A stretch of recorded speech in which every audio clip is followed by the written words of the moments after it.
5 years old, 7 years, 9 years, 6 years old. These are girls already sold into marriage, many too young to even know their own ages. 8 years, they're often prompted by their guardians. 6 years, the husbands they'll go to are a decade or more older. The last to talk is 5 years old. The youngest, in her father's arms, is a 7-month-old baby given in lieu of medical bills. The girls have no say. This in one of Afghanistan's poorest villages. And the deprivation here means girls are being sold into marriage earlier and more often. There's not enough room in the tent for all the parents who want to show us their young daughters they've sold. We don't want to sell them, she says, but we're poor and we have to eat. Hajira had fetched an above-average price, more than $6,000. Then she got injured, and the deal was called off. I'd already sold her to a family, her father tells us, but they brought her back when she got injured and said they couldn't take care of her, so I never got any of the money. Now he's on the hunt for another buyer. Once final payments made for his eldest daughter, she'll be sent to her new family. She wants to study and is too young to question what's happening. When you got married? My father sold me because we're poor, she tells us. That's what we're told time and again. And in this remote village, it was hard to find anyone who hadn't sold their little girls as payment in kind, to settle debts or just to buy food.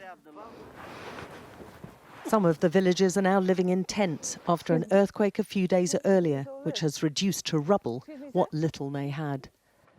You can see all the house has fallen down, all the exterior walls have fallen down. And the 2 children sleeping there died. These people were struggling before, but nearly 6 months after the Taliban took control, the country's economy is collapsing. And those like Gulsha, who thought life couldn't get any harder, are telling us it can and just has.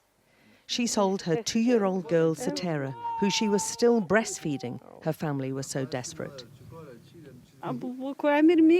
We've no food, no water, and lots of others to feed, she says.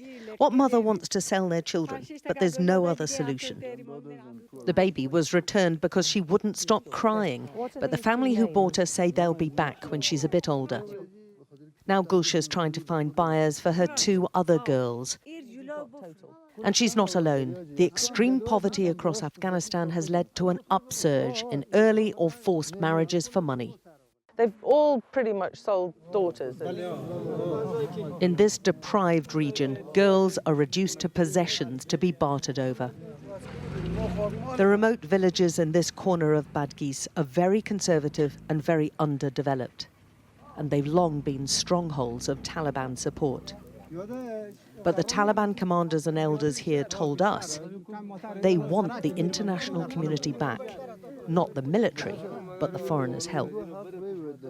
So he's happy to see international people back in Afghanistan again.